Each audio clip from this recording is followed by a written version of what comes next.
And just like that, we're on to week 3 of the fantasy season, and you know exactly what we need to do. We're going to go through every single matchup, talk about every single running back, and go over who you should be starting and who you should be sitting here in week 3 of the fantasy season. All right, let's kick the video off with Thursday Night Football. We have the Miami Dolphins traveling to face the Buffalo Bills, and this is a pretty straightforward start-sit scenario for the running back position for both teams here. We have two workhorse running backs with tons of upside and very safe floors, so De'Von Achane going to be a starter for you guys every single week. So far through the first 2 weeks of the season, he's the RB5 in fantasy, 26.2 fantasy points in week 2, only 2.7 yards per carry and 30 yards on the ground, but 10 targets, 8 catches, a receiving touchdown each of the first 2 games of the season. Good matchup here against the Bills, although they looked better against the run in week 2 compared to week 1. Doesn't really matter here if you own De'Von Achane. You already know he's a start for you. Nobody else on this roster at the running back position that we need to consider to be anything other than a handcuff. And then James Cook looking like an absolute draft day steal through the first 2 weeks of the season. Thus far, he is the RB1 in fantasy. I am recording this before Monday night, so maybe that'll shift around. But regardless, looking like a fantastic draft choice. 26.5 fantasy points in week 2 against the Jets. Had 2 rushing touchdowns and 132 yards on the ground, 6.2 yards per carry. Now he gets a Miami Dolphins defense, that's been bottom 6 against the running back position in points allowed in fantasy.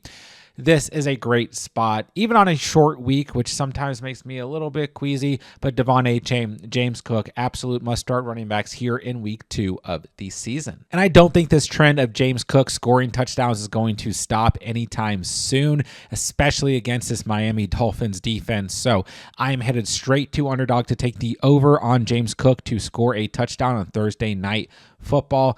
Don't forget, all new users who sign up using promo code THECATCH on Underdog, that link is down below, are getting a free NFL Pick'em to use towards week 3's NFL action. Take that free Pick'em, take Cook to score a touchdown, and if both of those lines hit, you'll automatically double your cash entry. And on top of that, Underdog has a new exclusive offer to all users who sign up using promo code THECATCH. Once you play through $5 on Underdog, you'll automatically receive $50 in bonus cash to use towards NFL Week 3 action. And on top of that, they're going to give you a 50% deposit match up to $1,000. So make sure you guys sign up using promo code THECATCH. That link is down below on Underdog if you want to take advantage of all their week 3 exclusive offers. All right, let's move into Sunday's action, starting with the early window. We're going to have the Bengals traveling to face the Vikings. Certainly 2 interesting teams after their week 2 performances. We know Joe Burrow going to miss at least 3 months with a toe injury. And what does that mean for Chase Brown? I mean, this is not great. I don't think. He only had 8.5 fantasy points against the Jags in week 2. Only 3 targets in each of the first 2 games of the season. And, I mean, ultimately didn't do a ton in week 1 either, but that was against a good Cleveland Browns run defense. But he got the touchdown, so he saved your fantasy day. Now he's getting the Minnesota Vikings, who haven't been great against the run so far on the season. And I mean, generally speaking, they are a good run defense, but we just haven't seen that. A little bit better against the Bears in week 1 than in week 2 against Bijan Robinson. But yeah, we don't know exactly what we're going to get out of Chase Brown here. I still think he's certainly very startable, although last week was a bit concerning. Then again, that game script didn't really benefit the run game. But Chase Brown is a receiving running back, so he should be getting some sort of fantasy value regardless of game script. Jake Browning looks like he's going to be able to, support the Bengals in a way that is good for fantasy. I mean, he threw 3 picks, but he did throw for over 240 passing yards and 2 touchdowns. So if you own Chase Brown, I don't want to panic here just yet. I mean, he drops down in overall value because this offense will be worse, but we've also seen this offense led by Jake Browning. So, I don't know. This is a little bit of a tough one. The Bengals are on the road here against the Vikings this week. So, like I said, I think he drops a little bit in value, but I don't think you should be panicking. But on the road against Minnesota this week, then on the road next week against Denver, then Detroit at home, on the road against Green Bay, Pittsburgh at home. This is going to be a pretty tough stretch for this Bengals offense overall. So not completely panicked, but a little worried. nonetheless, Chase Brown's still a start for me. Now, we look to the Vikings, who, I mean, this offense looks absolutely anemic. First of all, they've had like one good quarter of football. That was a really good quarter of football, and everything else has looked pretty disastrous. So let's start with Aaron Jones, because he is dealing with a hamstring injury suffered in that loss Sunday Night Football against the Falcons. We don't really know his status at the time of recording this for the week, so I still think he is startable if he's healthy, and I still think Jordan Mason is startable as well. And I think that this is going to be a better week for these running backs, whether it's just Mason or both running backs out there against the Cincinnati Bengals defense, which is bottom 2 the time recording this against the run on the season. But, you looked at last week, Jordan Mason only had 5.8 fantasy points, but the game script was a game script where the Vikings needed to throw the football the entirety of the game. Obviously, if Aaron Jones is out, I think Jordan Mason gets a big knock and is just a start here. Be very good for him. But if Aaron Jones does play, I think both guys are still startable based on the matchup. And let's hope Kevin O'Connell can get this offense going for the purpose of fantasy, if nothing else, here in week 3. All right, next up we have the Texans traveling to face the Jaguars. And as a reminder, I have to record these during the day before Monday Night Football has been played. So if, Nick Chubb absolutely pops off tonight or there's a major injury or something, I'll have a pinned comment down below with my thoughts. But ultimately, I just don't see any real reason you really need to start any Texans running back in week 3. I think Nick Chubb is probably the most startable running back. We saw, pretty spread out split amongst all 4 guys in week 1, but Nick Chubb with 13 carries in week 1. So we'll see how they look against Tampa Bay. But ultimately, I don't see a ton of upside here. The offensive line play has been bad. This is a pass first team. And I actually don't really like this matchup. The Jaguars have been quietly very good against opposing running backs in terms of fantasy points allowed through the first 2 weeks. They rank top 10 against running backs. His defense has been quietly okay. Just no real upside here with this backfield. I'm going to avoid all the Texans running backs if I can, unless Nick Chubb does something absolutely crazy on Monday Night Football. But even then, he'd be like a low-end RB2. All right, Travis Etienne. It's Etienne season, right? No more Tank Bigsby on this team. We did see nice little flashes out of Bashal Tootin in week 2, but Etienne remained supreme with 14 touches and 3 total targets, 16.9 fantasy points, and a receiving touchdown. He's a start until further notice. It is a bit of a tougher matchup as his front 7 for the Texans is good, but Etienne, very good start here in week 3. I have Bashal Tootin as a sit, which is maybe unfair. I do think he is startable in some scenarios, but I just don't want to overreact too much. He looked very good in week 2. Like, the volume was very promising. 5.2 yards per carry, 2 targets, 2 receptions, and that big receiving touchdown. I mean, he only had 1.5 less points than Etienne, but you take away the touchdown. I'm not exactly sure what we're working with here. Once again, it's not the best matchup against the Texans, so I just don't really think you guys who own Bashal Tootin are probably in a position where you need to start Tootin over other players at the running back position that you have. Once again, if you're absolutely desperate, got nothing better, I mean, he's worth a flyer this week, but let's just not overreact. Bit of a tough stretch here. Texans, Niners, Chiefs, Seahawks, Rams in the next coming weeks. So I think we'll get a better overall sense of how Tootin is going to be used and utilized against those kind of stiffer run defenses compared to the Cincinnati Bengals in week 2. So I do like Tootin. Definitely worth rostering. We talked about him in the waiver video. I don't know if I would quite call him a start just yet as we approach week 3. Next up, we have the Colts traveling to face the Titans. Jonathan Taylor, looking like one of the best running backs in all of the NFL, led by an offense with Danny Dimes. He's looking like one of the best quarterbacks in the NFL. JT, 29.5 fantasy points in week 2 against a good Broncos run defense, had a receiving touchdown, 50 receiving yards, 165 yards on the ground. This week he'll get the Tennessee Titans. They have not been great against the running back position so far this season. He is an absolute must-start running back until further noticed. No way around it. DJ Giddens, just a handcuff. The Titans. I got Tony Pollard as startable, and I would put him in like the lowest end of the startable category. The Colts, defense has quietly been pretty good. They're kind of middle of the pack against running backs, at least based on the first 2 weeks of the season. Pollard was good on the ground last week. Like, he had 92 total rushing yards, 4.6 yards per carry, but there's just very limited upside in this offense right now with Cam Ward at quarterback, these early rookie growing pains. I don't know. I just don't see any real upside for Pollard at the moment. But I understand for some of you guys, you're relying on him as an RB2, but he's basically touchdown dependent at this point in time, and this offense is only seen so many red zone trips. And I don't know if it's necessarily going to improve with the Colts, the Texans, and the Cardinals as their next 3 opponents, 3 pretty good defenses. So he's startable, but man, I'm not going out of my way to start Tony Pollard here in week 3.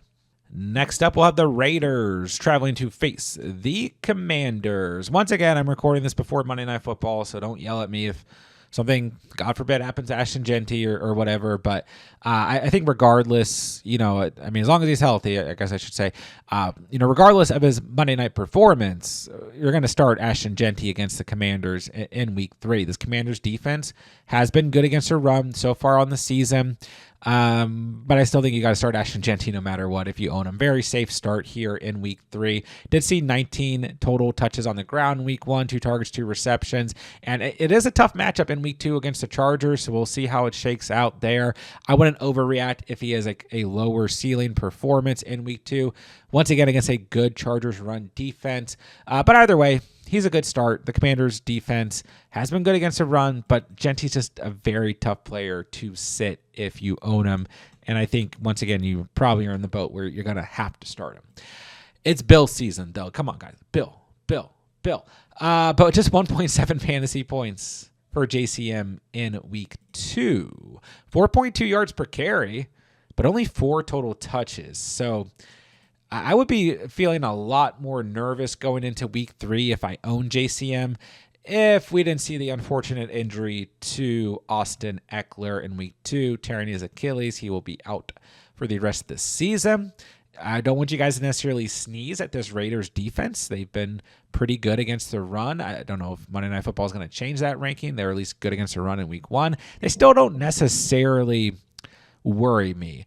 And we have Jeremy McNichols and Chris Rodriguez also on this roster. I think that the Commanders are likely to go into week 3 with just these 3 running backs. I don't really know what's out there in terms of free agents or trade possibilities, but I think they're going to stick with these 3 guys, and I think that's going to benefit JCM at the end of the day. Commanders are at home this week. Jaden Daniels is dealing with some sort of injury to his knee and is getting an MRI. Maybe that changes the way this offense looks in week 3. I don't quite know, but ultimately the volume and opportunity should be there for JCM in week 3. Once again, I think he will end up being a strong start as we approach the week. Moving along, we have the Rams traveling to face the Eagles. And this is a bit of a tough one, believe it or not. It's not really tough in reality. It's pretty straightforward. They're going to start Kyren Williams. You're going to start Saquon Barkley. But I will point out, these are 2 good run defenses at the end of the day. Through the first 2 weeks, not including Monday Night Football rankings, the Rams have given up the fewest fantasy points to opposing running backs, and the Eagles are also top 10 against the position. So maybe the upside is a bit capped for these 2 players, but Kyren Williams, 10 or more fantasy points in each of the first 2 games this year. It is worth pointing out that Blake Corum got 5 touches, had 8.8 yards per carry in week 2, and a touchdown. Maybe the Kyren truthers are a little bit panicked. I am a Kyren truther. I'm not panicked, but it's worth paying attention to for sure. But ultimately, I just think Kyren Williams is a player that you got to start and got to ride with. He still saw by far the bulk of the carries in week 2 with 17 touches and 2 targets. But 82% of snaps in week 1 for Kyren to 70% this week. Corum 17% in week 1 to 30% in week 2. So keep an eye on it, but I would imagine in this game, in this matchup, we're going to see more of Kyren once again than anybody. Then, once again, like I said, it's a tough matchup for Barkley, but doesn't really matter. It was a tough matchup last week against the Chiefs. He had a touchdown, had 17.4 fantasy points. You own Barkley. There's nothing to discuss here. He is a must-start running back each and every week, no matter what. But like I said, maybe, just maybe, the upside's a bit capped this week in this matchup with two good run defenses. Doesn't really matter, though. Next up, we have the Falcons traveling to face the Panthers. Bijan Robinson. Chuba Hubbard. Once again, very clear cut here. Two absolute must-start running backs. Better matchup right now on paper for Bijan than it is for Chuba, but it just doesn't really matter. Both these guys are going to be must-starts. Bijan in week 2. 5 targets, 3 catches, 25 receiving yards, 143 yards on the ground, 6.5 yards per carry, 19.8 fantasy points.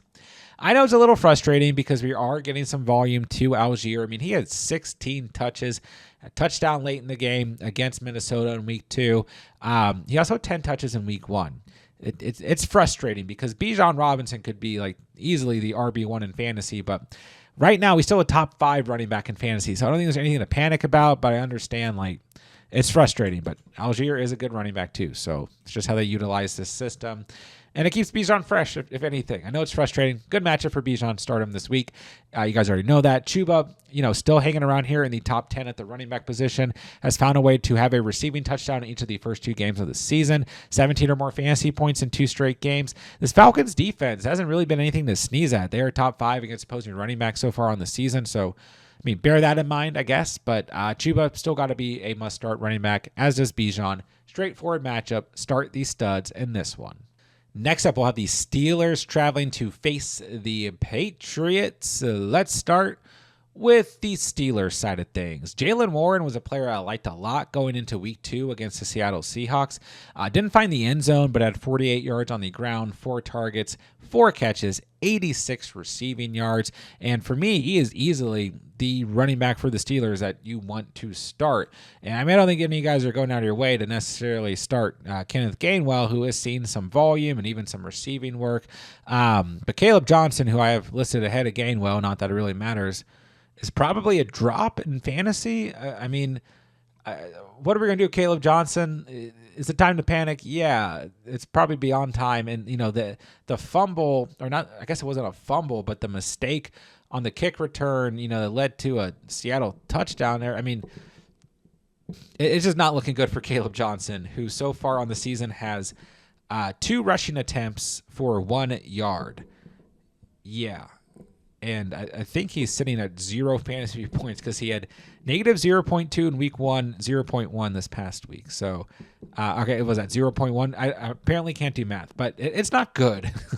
So this is good for Jaylen Warren, I guess, and he is looking like the clear lead back in this system. Gets a Patriots defense here that has not been very good through the first 2 weeks of the season. Only have him as startable, but honestly, he's probably a start. It just depends. Thing with a guy like Jaylen Warren for a lot of you guys is you draft him as like an RB4, maybe an RB3. Depends on who you have in front of him. But I think he's a good start this week. Probably should just be a start. Maybe I changed my mind here as began to discuss things. But looking at the Patriots, this is a frustrating backfield. Ramondre Stevenson has dropped to 60% rostered after week 1. And I think he's going to shoot back up in roster percentage after having 21.2 fantasy points in week 2 against the Dolphins. The Steelers' run defense has not been particularly good this year thus far, so I think Ramondre is startable, and I still think Trayvon Henderson, who disappointed in week 2 in a good matchup, is still startable as well. It was disappointing because Henderson only had 3 total touches and 2 targets, 2 catches. Also had a few bad penalties in this game, so maybe that's why we saw a little bit less of him. But it was a really good matchup for him. Then Antonio Gibson had 5 touches, and he obviously had the big kickoff return too. But I don't think he's going to be fantasy relevant here. So we'll see. Maybe they're going to ride the hot hand here. But what we want to pay attention to here in terms of these Patriots running backs is they get the Steelers, the Panthers, the Bills, the Saints, the Titans in the next 5 weeks. Is a very strong strength of schedule. And if they're going to ride the hot hand, I think Ramondre Stevenson could have a lot of value. I do also believe at the same time that Henderson can still have some value. I don't want to give up on him just yet. So I'll leave these guys both as startable. See what happens in week 3. Next up, we have the Packers traveling to face the Browns. And I do feel like this one's going to get a bit defensive quickly. Let's start with Josh Jacobs. He's still a must-start running back. I don't want to sneeze at this Browns defense. The front seven's very good. They are good against the run. But Josh Jacobs is just that guy. He's going to get a lot of carries. He's going to get the red zone looks. He's a workhorse running back. Maybe the ceiling's not crazy high. He has 14 fantasy points in each of the first 2 games of the season, 14.4 in week 2 technically. I won't be surprised if he's around that mark in week 3. Still a must-start running back, even on the road against a good Browns defense. But you know Jayden Reed's hurt. There's obviously some issues at the wide receiver position with this offense. I mean, maybe there's not major issues, but Jayden Reed is out, and they're going to spread the football around to their wide receivers, and they're going to run the football first and foremost. So I still think Jacobs, even if the ceiling's lowered this week, is a good start. Now, maybe a little surprise looking at the Browns start sits at the position for me. Let's talk about Quinton Junkins first, because he did look good in week 1 in limited action, and he's very close to startable for me. I just worry about him in this matchup against a Packers defense that's really good against the run and has just looked good overall. I worry about Junkins and the game flow here in the total game script. I don't know if it's going to benefit his style of running back, although he did have 3 targets, 3 catches in week 2, and I mean, still at 10 fantasy points. Like, I just don't know that you need to go out of your way to start Junkins in week 3. It's an interesting stretch here. Packers, Lions, Vikings, Steelers, little up and down there.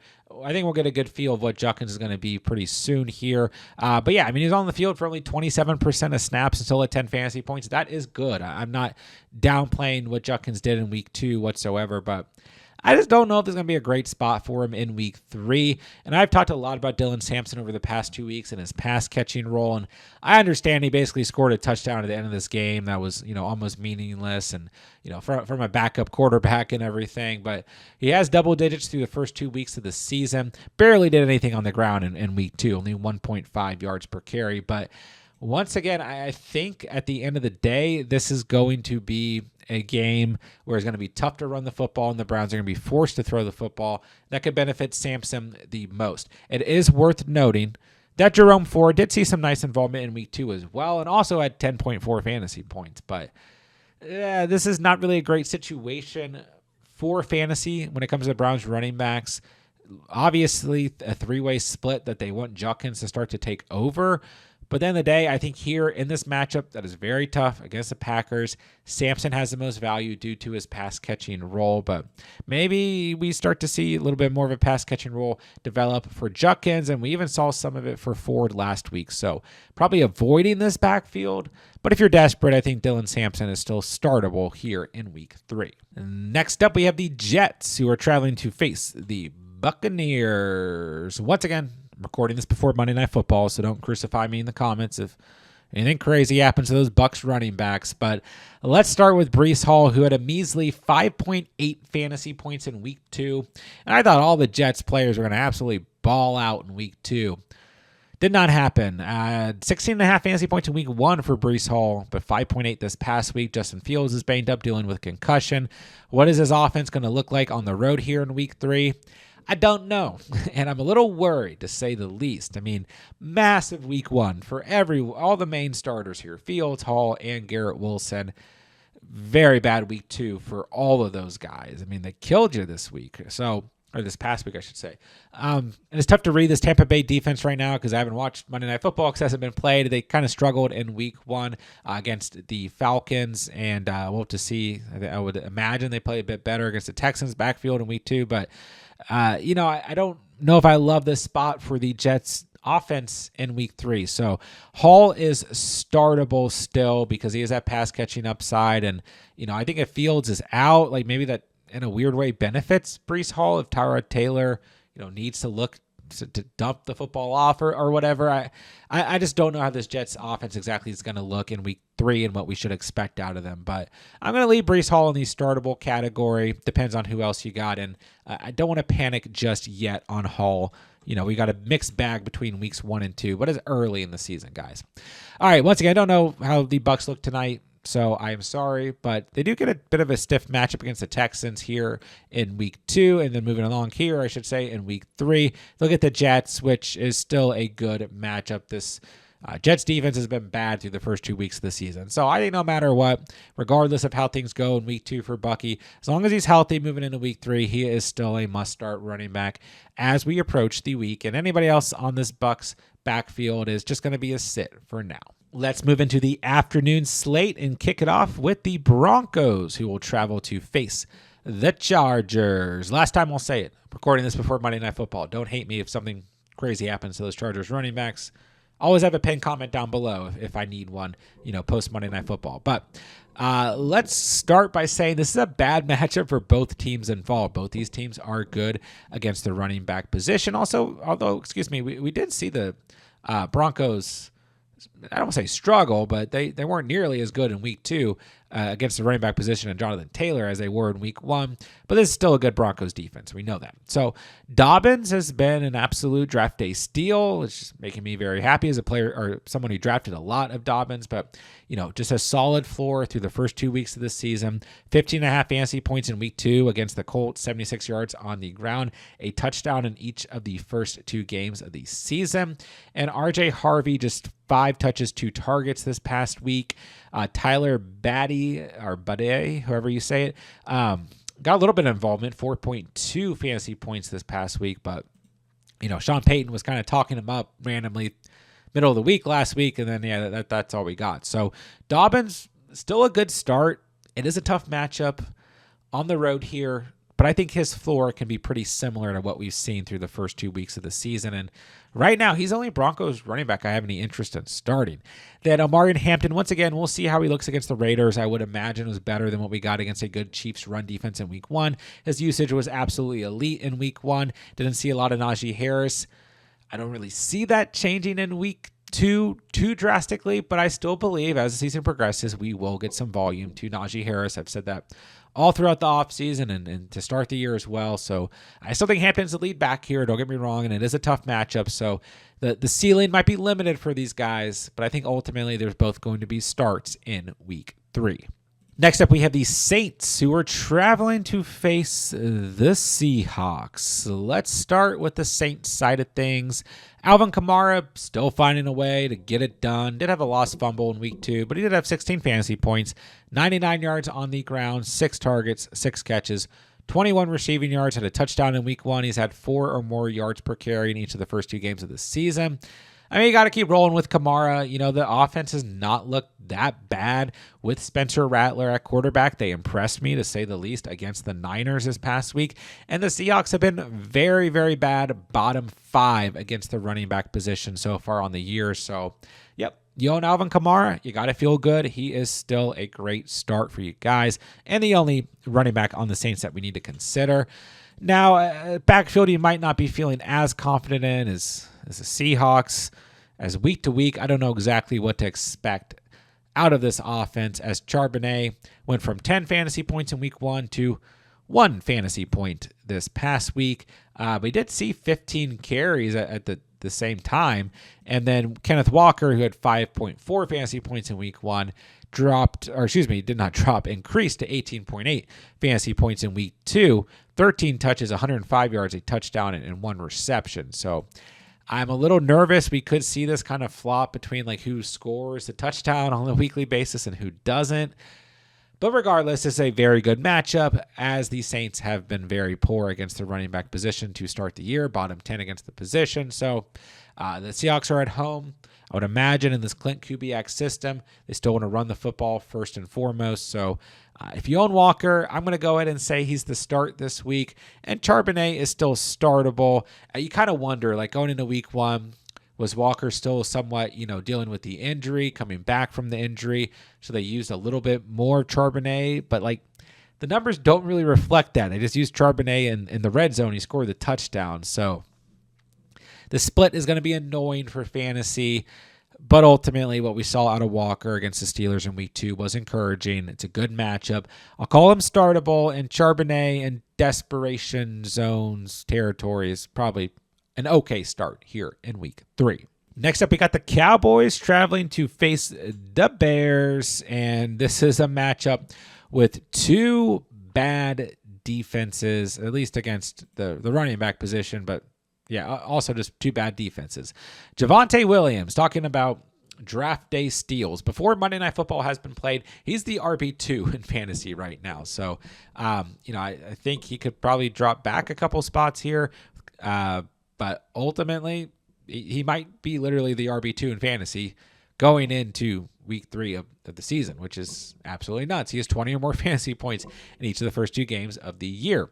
He's getting a massive amount of volume. Now, we did see Miles Sanders stumble into the end zone this past week, so there's that. But the only running back that you want to start from a fantasy perspective is Javonte Williams, and he gets a smash matchup against his Bears defense that looks absolutely lost and has been very poor against running backs in terms of fantasy points allowed. So fire up Javonte with confidence. He's one of my favorite starts of the week.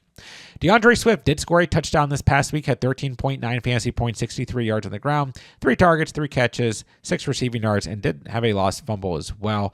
The Cowboys are still bottom 12 against the running back position thus far on the season, so I think Swift is startable. I worry with DeAndre Swift that he's a bit touchdown dependent right now, and this offense is obviously having some offensive woes, to say the least. Not exactly in rhythm, but it's a good matchup. The Bears are at home here.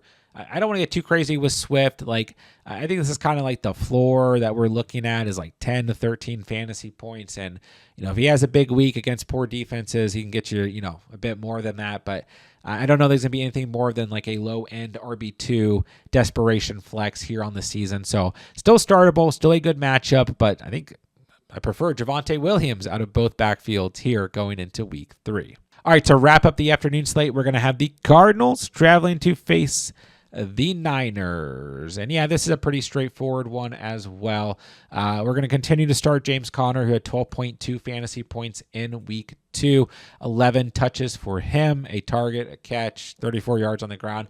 Nothing crazy, but he gets those red zone opportunities. Panthers defense a little bit different than the Niners defense, to say the least. But then once again, the Niners defense, looked very good in week 1, and they kind of bent a little bit this past week against Spencer Rattler and the Saints. So still a good run defense here, top 12 against the position. But I mean, Connor, once again, you're not playing for a super high ceiling or anything, but he's a safe start on a week-to-week basis and gets the bulk of the touches. Trey Benson, three touches this past week, but 6 targets was interesting to see. But yeah, I'm still going to ride with James Conner if I own him. You guys already know that he is a good start every single week until further notice. Christian McCaffrey is still coming in as an absolute stud in fantasy football. 22 or more fantasy points in each of the first 2 games of the season. Interesting matchup here against the Cardinals, who, this defense hasn't been particularly bad this year. They haven't been particularly good. They are dealing with injuries every single week, it seems like. But, Niners are at home. I'm not really worried about the matchup if it's McCaffrey because, at the least, he's going to get involvement in the passing game. And, even if Mac Jones is the starter, Mac Jones looked pretty dang good this past week despite some fumbles. And he got the football to C-Mac, 7 targets, 6 catches, 52 receiving yards, a receiving touchdown, and 55 yards on the ground for Christian McCaffrey this past week. So not a lot to discuss here. If you own C-Mac, you're starting him. If you own Connor, still a good start here in week 3. All right, Sunday Night Football, we'll have the Chiefs traveling to face the Giants. And this is probably my least favorite matchup, period. Why is this a Sunday Night Football game? But also not a great matchup across the board when it comes to running backs. And I didn't really draft Isaiah Pacheco this year, but if I owned Isaiah Pacheco right now, I know it's early, but I would maybe consider dropping Pacheco. That might be drastic, but my panic level for a player, I don't think is higher than maybe Brian Thomas Jr. is the only player I'm more panicked about. Maybe Tyrone Tracy, who I also don't feel great about. I know you didn't spend super high draft capital on a Pacheco or Tracy, but these guys are just not getting it done through the first 2 weeks of the season. And focusing on the Chiefs first and foremost, 10 touches, 2 targets in week 2 for Pacheco, 8 touches, 1 target for Hunt. And they had the same amount. 5 touches and 3 targets for each of them in week 1. And this offense, I know it's been tough to start the season with the Chargers and the Eagles. It's a better matchup against the Giants. This is technically a good matchup. This Giants run defense has been awful. They've allowed the most fantasy points to running backs on the season. So part of me almost wanted to say startable for these guys, but what is the split doing? Like, who is it benefiting? Who's going to score the touchdown? It's just way too hard to say. I don't think you guys can risk it. The matchup is there. High possibility one of these guys stumbles into the end zone, but like, this offense is having its struggles with no Rashee Rice, with no Xavier Worthy. Mahomes is having to do everything. I mean, I just don't like this spot. I know it's Sunday Night Football. You know, all eyes are going to be on the Chiefs as they're 0-2. There's a big opportunity here, but how much is the risk reward worth in your starting lineup? I would take the safe bet of saying stay away from Chiefs running backs in week 2. Then on the other end, Tyrone Tracy, 5 touches, 15 yards on the ground, 5 targets, 4 catches, 9.1 fantasy points this past week. Cam Scatterbo coming to life. 45 yards on the ground, 11 touches, 4 yards per carry at Tutty. 2 receptions, 14 receiving yards, 13.9 points for Scatterbo this past week. But it's a tough matchup. This Chiefs run defense is absolutely nothing to sneeze at. I know, Saquon had a good day against them, but that's Saquon, and even with Saquon having a good day against them, they've still ranked top 5 against the position in terms of fantasy points allowed on the season. So, listen, Scatterbo worth picking up. Maybe the Giants start to ride the hot hand, especially as they had some offensive success this past week. I would be more worried if I spent draft capital on Tyrone Tracy than anything right now, but the matchup's just not there for me. And the following week, they're going to get the Chargers. They have a good opportunity in week 5 against the Saints, but then they get the Eagles and the Broncos. This is an awful stretch for the Giants running backs outside of that matchup against the Saints. So I got no interest here across the board. I'm sitting all running backs for the Chiefs and Giants here in week 3. All right, just one Monday Night Football game here in week 3, and it's going to be a good one. We got the Lions traveling to face the Ravens. Let's start with the Lions side of things. Jahmyr Gibbs, a good week 2. He was fine in week 1, but it felt like to a degree he bounced back in week 2. I don't know. Maybe it just felt like the Lions offense as a whole bounced back against the Chicago Bears. 19.4 fantasy points, 94 yards on the ground, 7.8 yards per carry, a tutty. 3 receptions, 10 receiving yards. This is what you want out of Gibbs. But you guys already know, if you own Jahmyr Gibbs, you're starting him every single week. Keep in mind, the Ravens have not been good against the running back position on the season. They are coming in as a bottom 10 unit. And even though this past week I felt like they were okay, like we talked about with the Browns running backs, they still technically gave up double-digit performances in full PPR to 3 different running backs. So just because it wasn't James Cook and Josh Allen shredding them, this was still a bad performance by this run defense for the Ravens in week 2. And ultimately, we would expect the Ravens to be better against a run than the pass. That's what we saw last year. But right now, they're ranking pretty low against both running backs and receivers in terms of fantasy points allowed. So I think that this is actually a pretty good spot for the Lions. And then I do have Monty as startable. You take away the touchdown this past week, he didn't do a ton. He has had 11 carries and at least 1 target in each of the first 2 games of the season. You know what it is with Monty. He's always startable. The ceiling's been a little bit lower this year. And, obviously the ceiling lies with Jahmyr Gibbs, but good competitive matchup here. Good enough matchup in terms of fantasy points allowed. So I think Monty's still very startable, still a good start, but it might depend on who else is on your roster. And then we already know we're going to end the video with the king himself, Derrick Henry. But what do you do with Derrick Henry, who had just 2.3 fantasy points this past week? Little worrisome, but it was a big day through the air for the Ravens. Lamar Jackson threw 4 touchdowns, which is a little bit uncharacteristic. Not completely, but we expect more in terms of the running portion of this offense, right? So my point being here, just don't panic. You start Derrick Henry no matter what. Last year he had double digits in every single game except for one where he gave you 6.7 points. But yeah, I'm not going to panic here. This Lions defense, kind of tough to read through the first 2 weeks of the season. They haven't been bad against the run. They haven't been necessarily great against the run. It's Derrick Henry. Don't overthink it. If you own him, you just got to roll with him each and every week. And there you guys have it. There's every single running back every single matchup, and who you should be starting or sitting at the position as we move into week 3 of the fantasy season. Don't forget, guys, I'm answering all questions in the comments down below. If you guys have any fantasy football questions whatsoever, moving into week 3 of the season, please drop me a comment. I will answer as many as I can throughout the week. And while you're down there, it does me a huge favor if you guys hit that subscribe button on the way out. All we do here is free fantasy football content, redraft, dynasty, and best ball all year long. If you're into that, be sure to subscribe on the way out. And when the playlists and videos pop up on the screen, check out all of our other videos for week 3 of the season. We're going to have everything you could possibly need to dominate each and every week and this coming week of the fantasy season. So with that, I'll say thank you guys so much for watching and or listening. And remember, you saw it here on The Catch.